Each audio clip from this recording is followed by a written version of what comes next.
Hi, so welcome to your first video. I'm so excited to have you here and I can't wait to show you some exercises that are hopefully going to make a huge difference to your body. For this first exercise, you need a rolled up towel. So just grab yourself a bath towel and just roll it up as tight as you can into like a little sausage. Now sometimes it's easier if you pop maybe a hair bubble or something around it just to stop it from unrolling, to give it a little bit more stability, but it doesn't matter if you haven't got anything, a rolled up towel is fine. Once you're used to using this for a while, you might then want to go on to invest into a half dome. So it's like a half foam roller, not very long. These are pretty cheap. You can get them from most sports stores, you can get them from Amazon and eBay. I think I paid about £4 for this one, so they're not really expensive, but you can do a perfectly good job with a rolled up towel to begin with.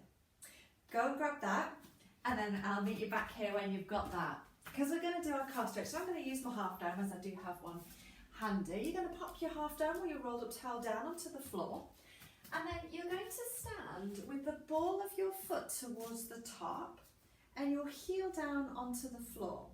And then you're going to step your other leg to about hip width apart. Now you might already feel that this is quite a big stretch down the calf of the leg that's on the dome. What I want you to notice here is that you aren't lifting your ribs up and you're not leaning forward. So you want to stand up nice and tall here. And then see if you can step your free leg maybe just a little bit further forwards. It will increase the stretch down the calf of that back leg.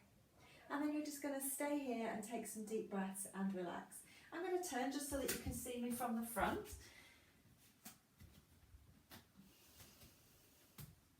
So we've just got that free leg in front of the leg that's on the half dome. If you can get that far. If it makes you feel like you're going to fall backwards, then step this leg back. Maybe they need to be level, and maybe that's enough stretch for you right now.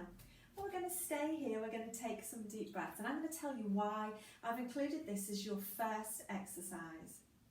So it's really important that we have enough length through our calves and through our hamstrings up at the top of your thigh to allow your pelvis to sit correctly. If your hamstrings, which are the back of your thigh, and your calves are really tight, they're going to pull on your pelvis and create that tucked pelvis, flat bottom position. Now when your pelvis is tucked and in that position, it's pulling your pelvic floor muscles out of alignment as well.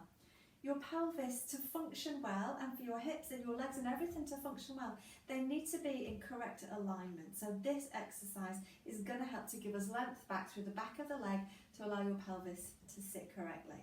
Let's do the same on the other side. So you're just going to step your other foot up, ball of the foot towards the top, heel down onto the floor, and then stepping your other leg to about hip width apart. Often when you first get into the stretch, it feels quite intense, and then once you've taken a few breaths and your body's settled, it starts to release the tension a little bit. So making sure again that you aren't leaning forwards, that you're not lifting your rib cage up, and you're trying to keep your weight back through this back heel.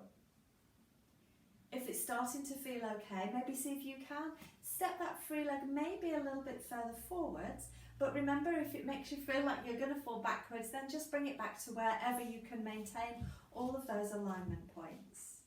This is just your starting point. So wherever you are here is perfect for you right now. Releasing tension, just noticing if it feels different on this side to how it felt on the other side. And this is your calf stretch.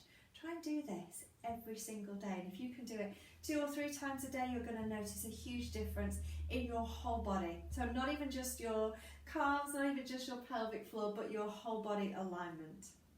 Okay, we're going to step off the half dome now and just pop it to the side so that you aren't going to fall over it. And we're going to lie down on the floor next. Okay, so we're going to lie down on our back with our knees bent and our feet flat on the floor. Keep your towel handy because you might want it under your head. So lie down. And notice here, if you're feeling like there's a big arch under your back and your rib cage is lifting towards the ceiling, or maybe you feel like your chin is poking towards the ceiling and you're kind of looking at the wall behind you, then you're going to pop that towel under your head, and that will just make you feel a little bit more comfortable. Okay. And then from here, we're going to start to tilt our pelvis forwards and backwards. So if you pop your hands onto the front of your pelvis, find your little hip bones here, and take a breath. As you exhale, to tilt your pelvis towards you, and then inhale as you rock the other way. So you're going to tilt your pelvis towards you and away from you. Nice and slow, and just moving with your breath. Imagine that I've come and popped a little round tea tray on your pelvis with a marble on it. And you're going to roll the marble towards your nose and then towards your toes. So this is a really nice mobilization exercise to try to free up tension around your pelvis and around your low back. So if you suffer with a stiff lower back first thing on the morning, this is a really nice movement for you to do. And also just to get that mobility through your pelvis.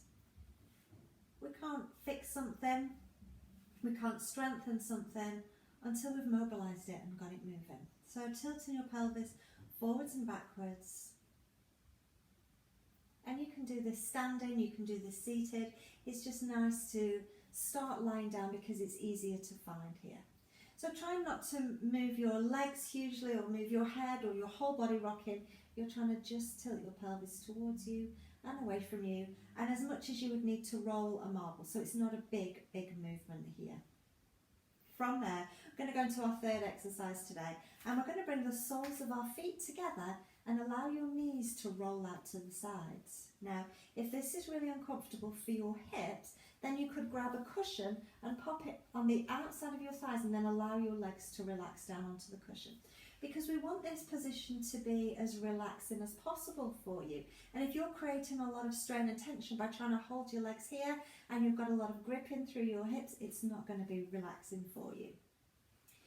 So we're going to stay here, and we're just going to take some deep breaths now. I quite like to take my arms out to the side and have my palms facing up towards the ceiling. Allowing my chest and shoulders to roll open, and then just taking some deep breaths here. You want to be as relaxed as possible and letting go of any tension. So maybe just checking through your body and noticing if you are holding tension through your jaw. Are you clenching your teeth together? How about through your neck and shoulders? Are you gripping and holding there? Can you try and relax your ribs down?